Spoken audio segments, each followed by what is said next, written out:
우리나라는 전 세계적으로 이 노동, 소위 말하는 근로자의 노동 시간이 세계적으로 제일 높은 나라 중에 하나다라는 기사를 많이 봤을 것입니다. 그러다 보니까 요즘은 어떻게 일을 더 잘할까, 많이 할까가 아니라 어떻게 하면 잘 놀까에 대해서 많이 관심을 갖는 것 같아요. 한국 사람들은 열정적인 민족이라고 합니다. 그걸 어떻게 할 수 있느냐? 일도 열심히 하지만 놀 때는 더 열심히 논다는 거예요. 외국 사람들이 한국에 오면 제일 노는 게 뭐냐면 밤 문화래요. 밤에 가면은 그냥 식당, 술집, 노래방 그냥 바글바글 하다라는 거예요. 그럼 이 사람들은 낮에는 놀고 낮잠 자고 밤에 와서 저러나 하고 얘기 들어보면 낮에는 어떻게 해야 돼요? 직장 가서 또 열심히 또 일하고는 끝나자마자 또 와서는 밤에 와서 또 친구들하고 밥 먹고 또 노래방도 가고 막 그렇게 열심히 논다. 심지어는 휴일도 어떻게 해요? 얼마나 열심히 노는지 막 텐트며 몸에 잔뜩 싸가지고는 막 몇 시간씩 교통이 막히는데도 멀리까지 가서 다 막 가족들하고 친구들하고 놀다 오는 거야. 노는 것도 열심히 노는 민족이라는 거예요. 그런 의미에서 우리가 쉼과 또 이 수고, 일은 분명히 우리 삶에서 중요한, 어떻게 보면은 또 가장 핵심적인 것 중에 하나일 거예요. 우리 젊은 어른들은 잘 모르지만 젊은 사람들이 아는 단어 중에 이 워라벨이라는 단어가 있습니다. 이게 뭐냐면 work-life balance라는 단어인데 일과 삶을 균형 있게 가져야 된다. 이런 뜻입니다. 근데 이 말은 가만히 묵상해 보면 결국은 일과 쉼을 균형 있게 가져야만 행복해진다는 뜻도 있는 것 같아요. 그런 의미에서 우리 시대는 어떻게 열심히 일을 해서 내가 원하는 좋은 수익을 얻고 수확을 얻고 자기 삶의 어떤 목표를 성취할 뿐만 아니라 어떻게 잘 쉬어서 내가 쉼의 기쁨을 누릴 것인가를 고민하는 것도 우리 시대에는 중요한 부분일 것입니다. 그런데 중요한 건 이 기독교는 일, 수고만이 아니라 쉼에 대해서도 되게 중요하게 여기는 종교라는 거예요. 얼마나 중요하면 예수께서 천지를 창조하실 때 이 쉼을 창조하셨다는 것을 말씀하셨겠어요. 그리고 그게 바로 오늘 본문이에요. 1일부터 6일까지는 우주 만물을 만드셨다면 마지막 7일은 주님이 뭘 하셨다고 말하고 있어요? 그가 하던 모든 일을 마치고 일곱째 날 안식하셨니라. 그러니까 이제 주님이 쉬었다라는 의미로 될 수도 있지만 쉬시는데 주님이 하루를 더 만들 필요가 있을까요? 이 첫째 날부터 여섯째 날이라는 이 날이라는 것은 우주를 창조하는 기준점을 이야기하는 겁니다. 그것이 창조의 방과 공간과 같은 거, 마치 창고 같은 거예요. 첫 번째 창고에는 빛을, 두 번째 창고에는 땅을, 하늘을, 또 세 번째 창고, 이렇게 해서 여섯 번째 창고에는 인간과 또 들짐승들을 했다면 일곱 번째 창고에 해당되는 게 바로 일곱 번째 날이라면 거긴 무엇을 채웠다는 거예요? 쉼을 채웠다는 거예요. 첫 번째부터 여섯 번째까지는 어떤 물질적인 것을 채웠다면은 일곱 번째 거는 비물질적인 어떤 것을 치웠는데 그것을 안식이라는 단어로 말할 수 있다는 것입니다. 저는 그러면서 우리 시대에 어떻게 일하고 어떻게 수고할까와 더불어 어떻게 잘 쉴까. 어쩌면 그 워라벨이라는 말에서 이 라이프라는 것은 그냥 생활이 아니라 쉼에 대해서 이야기하는 거겠죠. 우리가 일한 만큼 보상할 수 있는 쉼을 어떻게 균형 있게 할 거냐 하는 의미에서 분명히 성경적인 쉼이 있다는 거예요. 그리고 중요한 건 그 일과 쉼이 균형을 잘 갖춰야 인간은 이 땅에서 행복할 수 있는 존재라면은 분명히 성경에서 말하는 이 쉼에 해당되는 안식이 무엇인가를 잘 알고 우리가 쉼을 갖는 건 정말 중요할 것 같아요. 특별히 이번에 코로나를 겪으면서 사람들에게는 일하는 시간과 쉬는 시간의 경계가 많이 무너졌죠. 공간도 어떻게 돼요? 직장과 가정. 그래서 보통 직장은 일하는 곳, 가정은 쉬는 곳이었는데 이 재택근무를 하다 보니까는 일하는 곳과 소위 말하는 쉬는 곳의 공간이 무너져 버린 거예요. 그러니까 저희 사모도 학교에 가서 직접 강의를 못하는 2년 동안 소위 서재에서 컴퓨터 모니터를 켜놓고 거기서 CC 카메라 앞에서 2년간 강의를 했어요.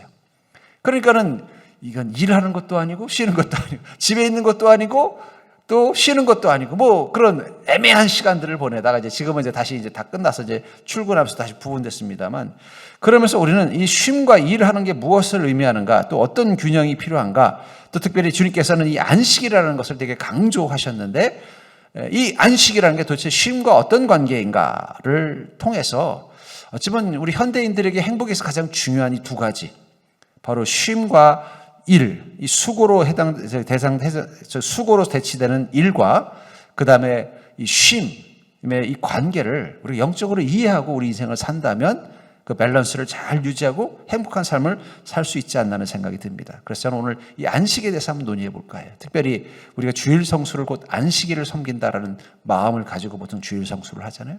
그렇다면 안식일과 쉼은 또 어떤 관계일까? 또 주일 성수와 또 쉼은 어떤 관계일까? 이런 질문 앞에서 여러분들이 믿음의 지혜를 가지고 그렇게 살 수 있는 자 되길 바랍니다.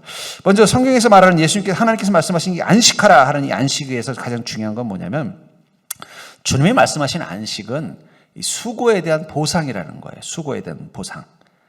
출애굽기 20장 9절에 보면은 엿새 동안은 힘써 내 모든 일을 행할 것이나 라고 하면서 우리가 안식일을 지켜야 되는 이유를 말씀하기 전에 그 앞에서 뭐라고 말했냐면 엿새 동안은 힘써 내 모든 일을 행해야 된다 하면서 왜 우리가 안식일을 소중히 여겨야 되는가 하기에 그 전제 조건이 뭐라는 거예요? 안식을 즐기고 누릴 자격을 가진 사람은 그 전에 엿새 동안 힘써 자신의 모든 일을 행하는 자가 되어야 된다는 거예요. 그러니까 건강한 쉼의 전제는 수고가 뒷받침돼야 된다는 거예요. 그렇죠? 여러분들 백수가 가장 듣기 싫은 말이 뭘까요? 더 쉬어예요. 하루 종일 막 불철주야 열심히 일하고 공부하고 숙제하는 사람에게 제일 듣기 좋은 말은 뭐예요?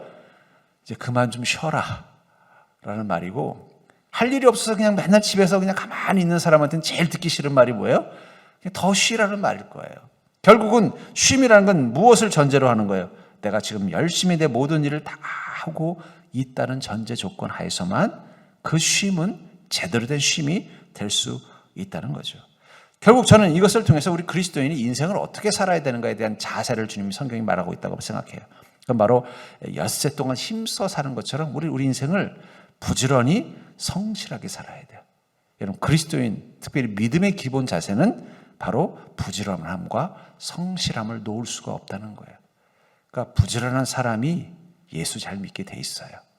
성실한 사람이 예수 잘 믿을 수밖에 없어요. 게으른 사람은 예수 잘 믿을 수 없습니다. 변덕스러운 사람들과 우리는 믿음이 좋다고 말하기 힘들어요. 그렇죠? 그러니까 부지런한 사람이 예수 잘 믿을 수밖에 없다는 거예요. 그게 왜냐하면 인간의 기본적인 하나님이 만든 창조의 본문이 뭐라는 거예요? 너희는 이 하루 인생의 7등분으로 한다면 적어도 6등분은 힘써서 너의 하는 일들에 대해서 최선을 다하면서 사는 부지런한 자가 되고 성실한 자가 되어야 한다는 거예요. 그래서 마태복음 25장 26절에 보면 그 주인이 대답하여 이르되 악하고 게으른 종아 나는 심지 않은 데서 거두고 해치지 않은 데서 모으는 줄로 내가 알았느냐 하면서 그 달란트 하나를 땅에 묻었던 그 종을 꾸짖을 때 뭐라고 꾸짖고 있어요? 악하고 게으른 하면서 악하다와 게으르다라는 것을 두 개를 다 가지고 그 종을 꾸짖고 있었다는 거예요. 다시 말해서 그 주인의 눈에 한 달란트를 땅에 묻은 그 종의 모습은 어떤 모습이라는 거? 먼저 악한 자이고 또 하나는 게으른 자라는 거예요.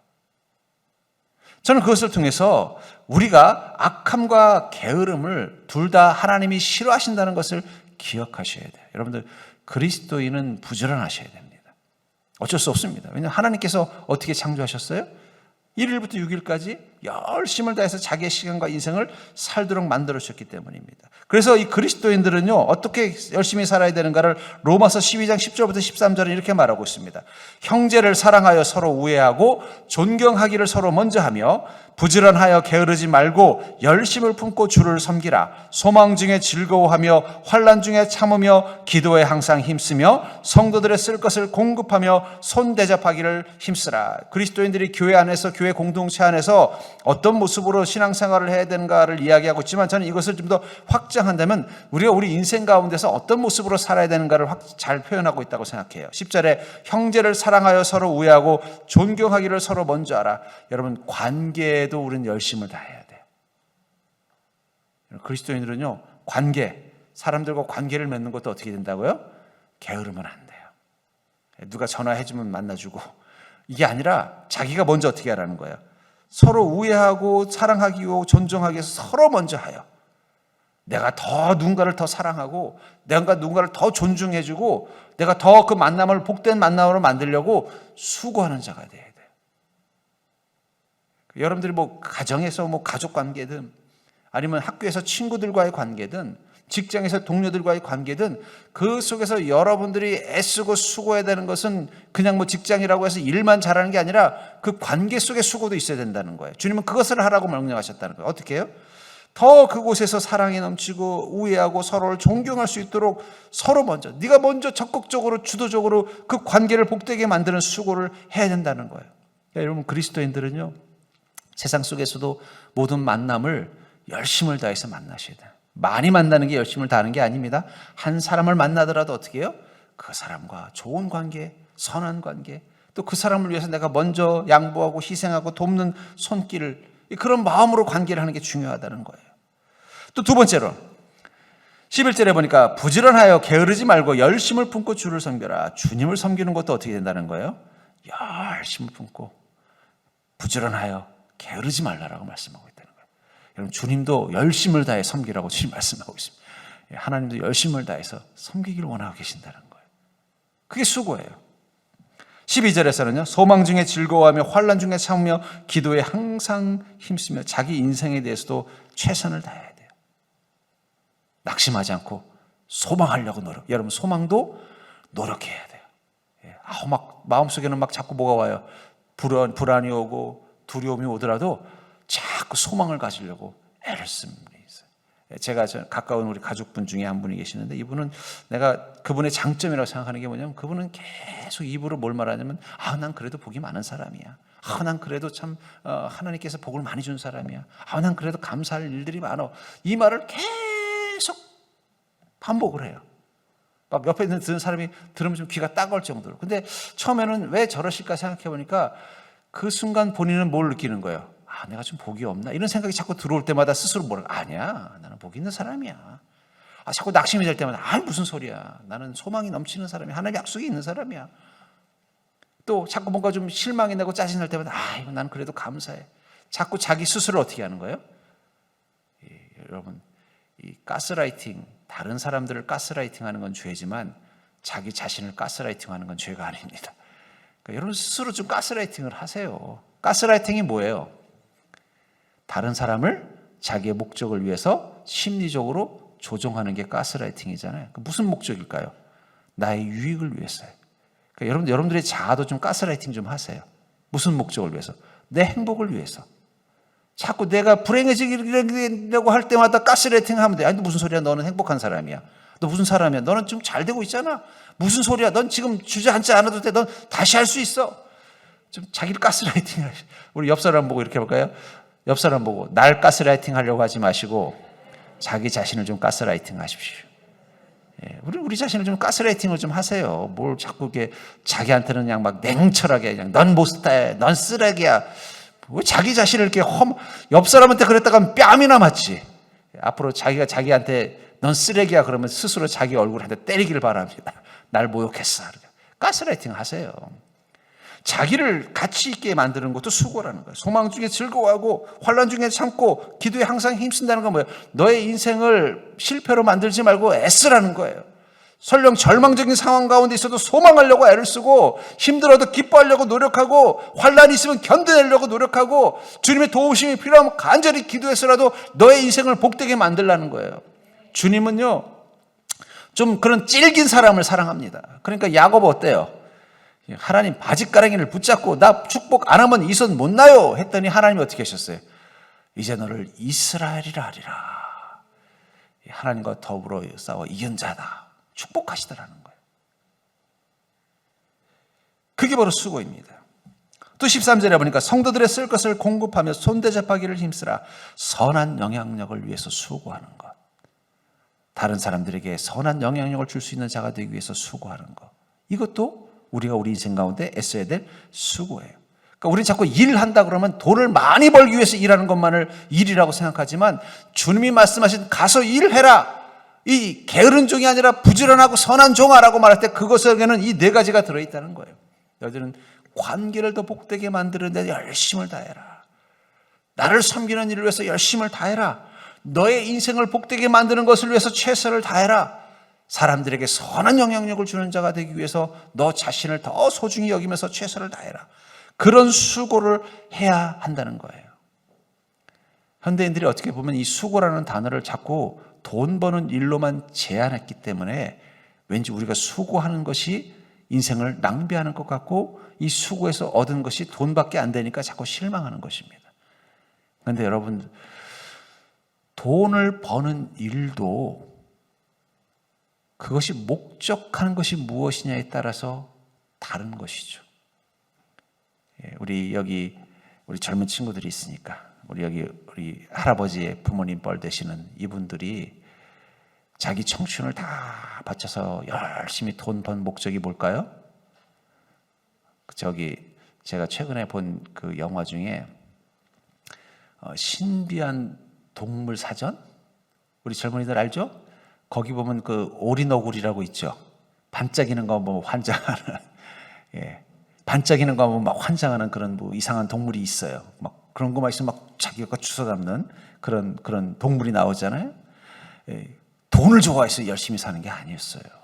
왜 그럼 우리 권사님, 집사님들 열심히 사셨어요?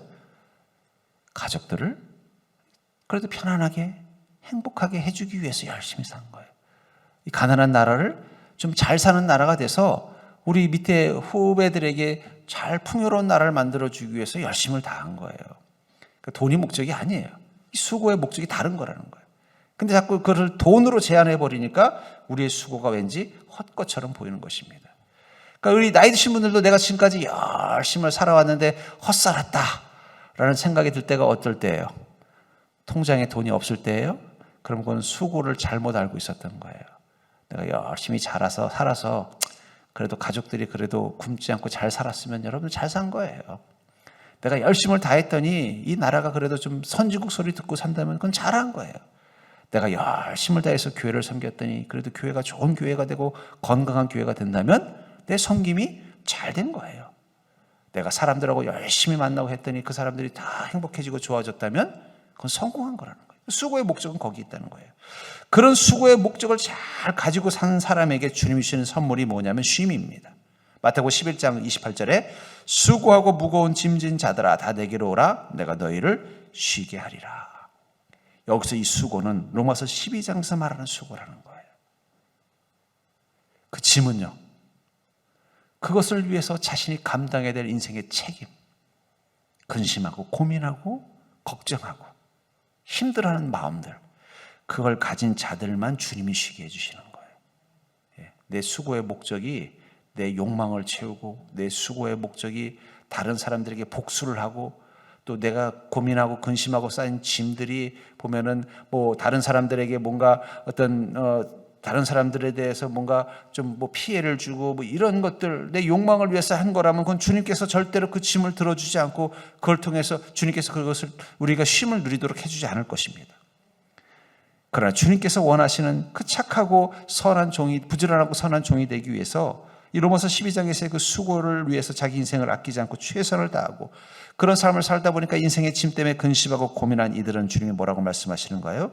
다 내게로 와라. 내가 너희로 쉬게 하겠다. 우리의 안식이라는 것은 바로 우리의 수고가 결코 헛된 것이 아니었다는 것을 주님이 인정해 주는 게 바로 이 안식이라는 것입니다. 그렇기 때문에 여러분들 우리는 수고할 때 어떤 수고를 하는가, 무엇의 수고를 해야 되는가에 대한 수고에 대한 절제가 필요한 것입니다. 출애굽기 20장 10절에 보면은 일곱째 날은 내 하나님 여호와의 안식일인즉 너나 내 아들이나 내 딸이나 내 남종이나 내 여종이나 내 가축이나 내 문 안에 머무는 객이라도 아무 일도 하지 말라 하면서 이 안식일은 아무도 일하지 말라라고 말을 하고 있습니다.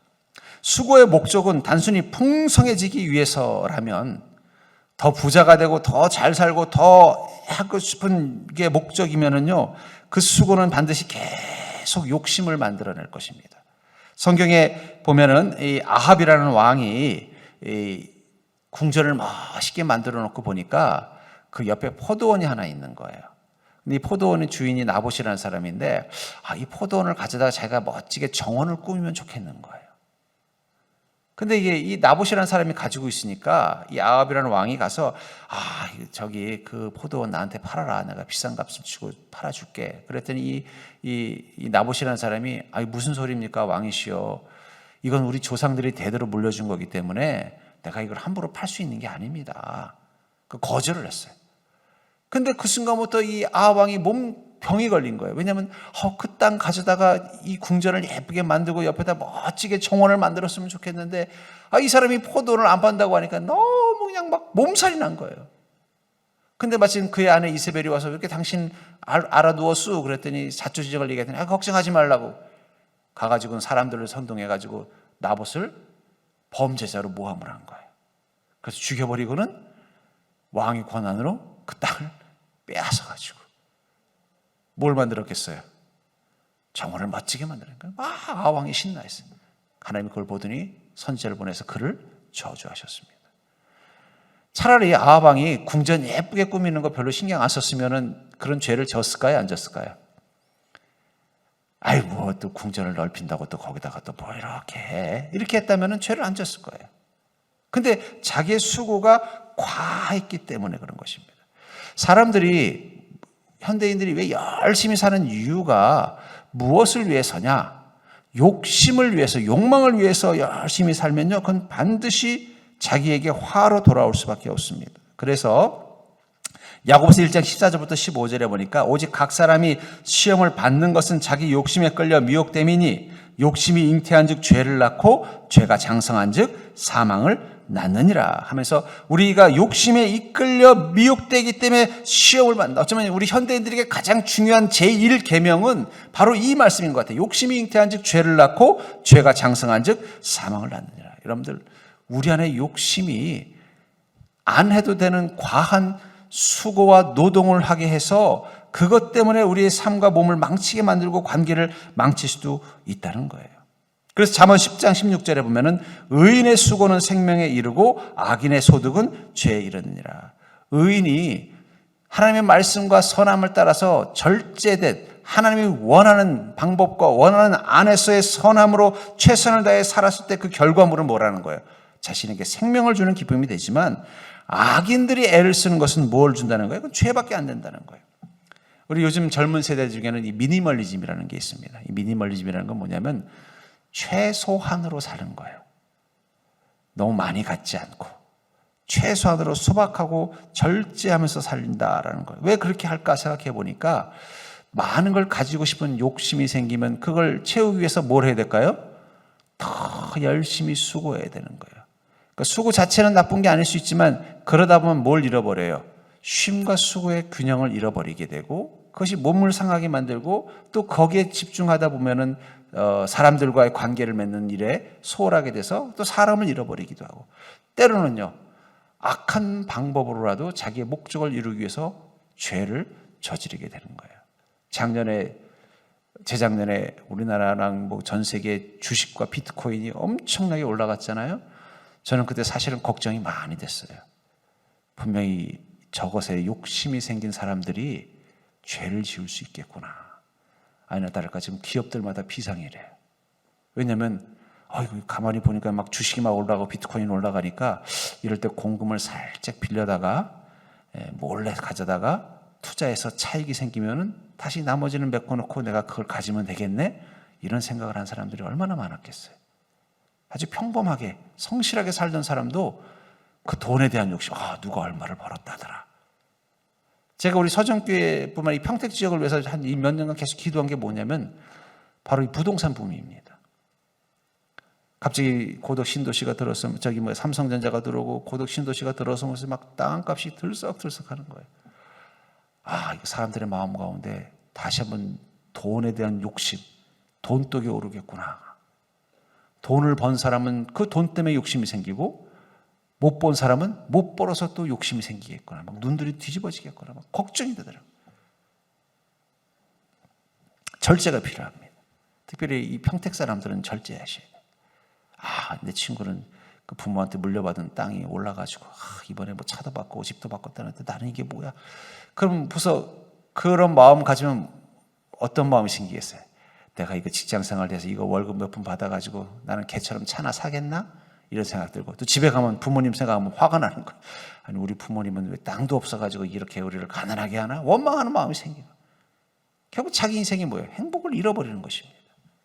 또 반대로 가진 사람은요, 이거 이 돈 가지고 뭘 어떻게 해야 되나 하다 보니까 자꾸 죄 짓는 일 하게 되고 또 그 돈에 대한 욕심 때문에 엉뚱한 짓을 하다가 패가 망신하기도 하고 사실은 이 영적인 눈으로 보면 평택은 지금 되게 위험한 시간이에요. 위험한 시간입니다, 이게. 그 속에서 결국은 이 안식은 뭘 말하는 건 너의 수고가 건강하고 정당한 선에서 끝날 수 있도록 절제할 수 있는 게 안식이라는 거예요. 여러분, 금식이 왜 좋은가? 금식을 하면요, 음식에 대한 식탐의 절제가 생깁니다. 근데 이거 안 하잖아요. 위는요, 먹으면 먹을수록 늘어난대요. 위라는 게 신기해서요, 많이 먹잖아요. 그러면 처음에는 소화가 안 되지만 조금 있으면 위가 우리 주인이 요즘 잘 먹네? 그러면 위가 알아서 늘어난다는 거예요. 그럼 다음번에는 그만큼 먹어도 소화불량이 안 걸린대요. 그럼 더 늘어나는 거예요. 더 늘어나는 거예요. 우리 마음도 그렇습니다. 내가 요만큼 욕심을 부리고 살다가 갑자기 요만큼 부리면 처음에는 내가 이렇게 욕심 부려도 되나? 그런데 우리 마음이 우리 주인이 욕심이 좀 늘었네? 그러면 마음의 욕심이 더 늘어나가지고 그걸 해도 전혀 불편이 없어지고 점점 더 욕심이 생기는 거예요. 그런데 이 금식을 하면요, 어떻게 되느냐? 위가 다시 쪼그라든대요. 그래서 예전처럼 조금만 먹어도 충분히 포만감을 느낀다는 거예요. 그러니까 여러분들 이게 혹시 다이어트 하고 싶은 우리 학생들 있으면 금식을 먼저 하는 게 좋아. 우리 다이어트 할 때 한 3일 딱 금식해서 위를 조그맣게 만든 다음에 그 다음에 먹으면 이제 다이어트 하면 좋아요. 마음도 그렇다는 거예요. 안식은 뭐예요? 네가 자꾸 너의 욕망을 위해서 열심히 사는 그 마음을 멈추게 해주는 시간이 바로 안식의 시간이라는 거예요. 그럼 그 시간을 어떻게 하는 거예요? 그 수고에 대한 절제한 그 시간을 그걸 가지고 주님을 사랑하고 가족을 사랑하는 시간을 통해서 내 마음과 영혼에 쉼을 얻도록 만들어 주시는 게 바로 이 안식의 의미라는 것입니다. 세 번째로 하나님께서 명령하신 안식의 의미는 바로 안식은 영과 육의 균형을 위한 수고라는 것입니다. 안식은 영과 육의 균형을 위한 수고라는 거예요. 3절을 보시면 하나님이 그 일곱째 날을 복되게 하사 거룩하게 하셨으니 이는 하나님이 그 창조하시며 만드시는 모든 일을 마치시고 그날에 안식하셨습니다. 일곱째 날을 복되게 하시고 거룩하게 하셨다. 근데 그날은 아무것도 만들지 않으셨어요. 방은 만들어 놓고 일곱째 날이라는 공간은 시간을 만들어 놓으시고는 그 안에서 어떤 창조도 행하지 않았음에도 불구하고 그날을 복되고 거룩하게 하셨다. 저는 이것을 어떻게 이해할까 하다가 영과 육으로 이해해 보고 싶습니다. 첫째 날부터 여섯째 날까지는 육의 창조에 사용된 시간이에요. 물질을 만드신 시간이죠. 우리에게 첫째 날부터 여섯째 날은 우리의 육신과 육신으로 관련된 삶을 돌보고 책임져야 되는 시간이고 그것을 위해서 수고를 다해야 되는 시간이라면 일곱째 날 하나님께서 아무것도 창조하지 않았던 그 날을 축복하고 그런 날을 따로 만드시고 그냥 여섯째 날까지 만들고 스톱하셨으면 자동적으로 쉼이 될 텐데 일곱째 날을 따로 만들어 놓고 그 날을 복되게 하신 것은 그 일곱째 날은 아무것도 하지 않는 시간이 아니라 물질이 아닌 것을 위해서 축복한 시간이라는 거예요. 그게 영이라는 것입니다. 저는 그런 의미에서 우리 그리스도인은 영과 육을 다 가지고 있어요. 그러니까 육을 위해서 수고하고 육의 만족을 위해서 애를 쓰고 또 육을 건강하게 만드는 것도 중요하지만 우리의 영을 건강하고 또 우리 영을 평안하게 만드는 수고를 해줘야만 우린 진정한 워라밸을 할 수가 있는 거예요. 근데 여러분 한번 생각해 보세요. 여러분들이 세상 속에서 있는 사람들이 쉬는 날 쉬고 싶다. 그때 주로 뭘 하고 싶어서 쉴까요?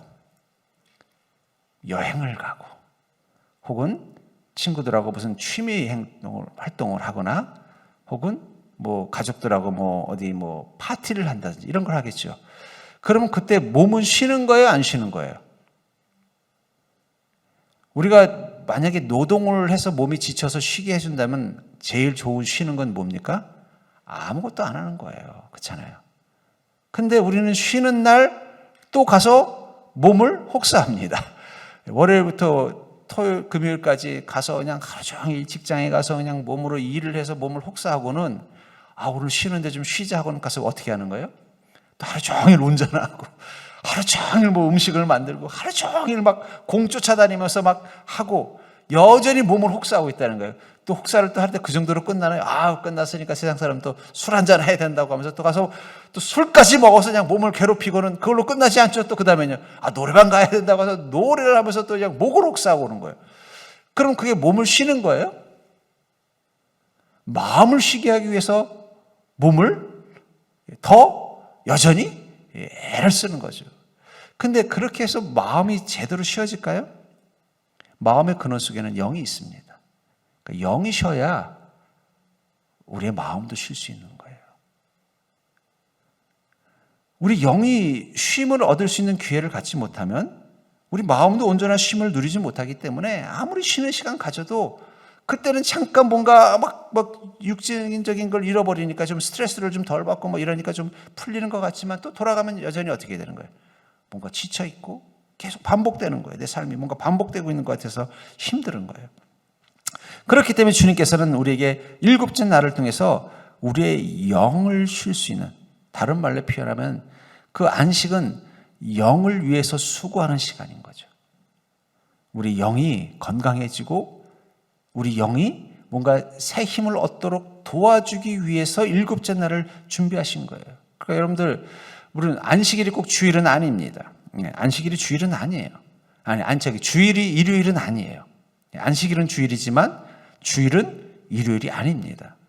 언제든 우리가 우리의 영을 섬길 수 있는, 쉴 수 있게 할 수 있는, 또 주님을 만나는 기쁨과 그 영을 쉬게 할 수 있는 안식일은 반드시 있어야 되고, 그 시간에 우리가 해야 되는 가장 중요한 것은 나의 영을 돌보는 수고를 해야 한다는 거예요. 그래야만 우리는요, 영과 육이 균형이 맞아야 비로소 행복할 수 있는 존재입니다. 전 그런 의미에서 우리가 꼭 안식일, 우리가 주일날 또 일요일을 우리 주일 성수의 시간, 안식의 시간으로 해서 우리가 보내고 있을 때 그냥 아무것도 안 하는 게 쉼은 아니에요. 저는 저희 부모님은 어릴 때부터 믿음 생활을 열심히 하시도록 이렇게 저희 삼형제를 훈련을 시키죠. 훈련이라기보다 그냥 같이 하신 거죠. 저희 부모님도 그냥 주일날 아침에 교회 가시면은 밤 10시나 돼야 들어오시곤 하셨어요. 그럼 저희들도 당연히 그냥 주일은 그냥 교회에서 살고, 심지어는 토요일 날도 교회 가서, 저보다도 제 남동생이 더 열심히였습니다. 남동생은 토요일 날 아침에 기타 하나 메고 교회를 가면은 보통 토요일 날 10시 이전엔 들어온 적이 없어요. 어쩔 때는 보면은 그 옷 그대로 주일날 아침에 있더라고요. 그냥 거기 집에 교회에서 그냥 하는 밤. 그러니까 토요일은, 그런데도 우리는 서로 이렇게, 우리 가족들끼리 하자 이런 거 가지고, 우리는 왜 가족들끼리 여행도 하는 이런 거 가지고 싸워본 적이 없었던 것 같아요. 그리고 이제 부모님 다 아버님 돌아가시고, 어머니 이제 연로하시고, 우리 각자 삼형제들도 각자 자기가 섬기는 교회가 있는데, 지금도 보면은, 야, 너희는 쉬는 날 뭐 하니? 그럼 뭐 하긴? 교회 가야지. 그런데 나는 한 번도 쉬어본 적이 없어라고 말하는 걸 전 들어본 적이 없어요. 왜냐하면 우리는 영을 쉬게 해주는 게 진짜 쉼이라는 걸 알기 때문이에요. 어차피 몸은 밤 10시부터 혹은 12시부터 다음날 아침 4시부터 4시까지나 6시까지 가만히 누워 있잖아요. 그러니까 쉬는 날은 몸을 쉬게 하는 날이 아니에요. 여러분, 몸은 이미 잘 때 다 쉬었습니다. 그러니까 쉬는 날 뭐 하는 거예요? 또 몸 가지고 쉰다고 가서 공 차고 또 파티하고 하는 거예요. 그런데 영혼을 쉬게 해주지 않으면요, 우리 마음은 쉼을 얻지 못해요. 저는 그러면서 이 주일은, 그러니까 우린 주일이고 세상은 일요일이죠. 우리가 일요일을 주일로 쓰는 것입니다. 그리고 꼭 일요일이 주일일 필요는 없는 거예요. 이 주일을 어떻게 써야 되는가? 내 영혼을 위해서 수고하는 시간으로 쓰셔야 돼요. 내가 주일까지 이런 일을 해야 돼. 이게 아니라 내 영혼을 쉬게 하는 방법. 주일은 몸을 쉬게 하는 시간이 아니에요. 몸은 언제 쉰다고요? 밤 10시부터 다음날 새벽 6시까지. 그때 안 주무시는 분은 몸을 못 쉬게 해주는 거고, 그렇게 주무시는 분은 몸 쉬는 거예요. 물론 좀 충분히 쉴 수도 있고, 한 5시간, 4시간밖에 못 해서 좀 적게 쉬게도 하겠지만, 그게 몸을 쉬게 해주는 거고요. 우리에게 쉬는 날은 마음을 쉬게 해주는 날이 된다는 거예요. 근데 마음은 어떨 때 쉬어요? 영이 건강할 때. 영이 제대로 안식을 누릴 때 마음도 쉼을 얻는 거예요. 그래서 주일은 여러분들의 영혼을 돌보는 시간인 거예요. 여러분들 주일날 교회 왔다가 와서 하루 종일 예배드리고 또 성도들하고 교제하고 성경 공부하고 어떤 하다가 집에 가서 맨날 이렇게 주일날 보내니까 한 번 정도는 푹 쉬고 싶다 그랬더니 갑자기 코로나가 터져가지고 교회 안 나와 보신 분들은 어땠어요? 그랬더니 너무 행복했어요? 행복했다면 여기 안 와 계시겠죠. 계속 안 보이실 겁니다. 분명히 행복했던 분은 계속 안 보이실 거예요. 근데 어때요? 아무리 몸을 쉬어도 내 마음이 쉬는 게 아닌 거예요. 인터넷으로 예배를 드려도 그게 내 영혼이 제대로 쉬는 것 같지 않고 마치 선잠잔 기분이 드는 거예요. 그러니까 어떻게 돼요? 다시 교회로 와서 예배 드리고 성도들 교제하고 근데 또 성경 공부 시작하면 성경 공부도 하고 또 교회에서 하는 여러 가지 사역도 하고 아마 처음에는 주방 봉사하는 것도 힘들겠지만 그것도 이제 어떻게 돼요? 내 영혼을 쉬게 해주는 힘이 되는 걸 거예요.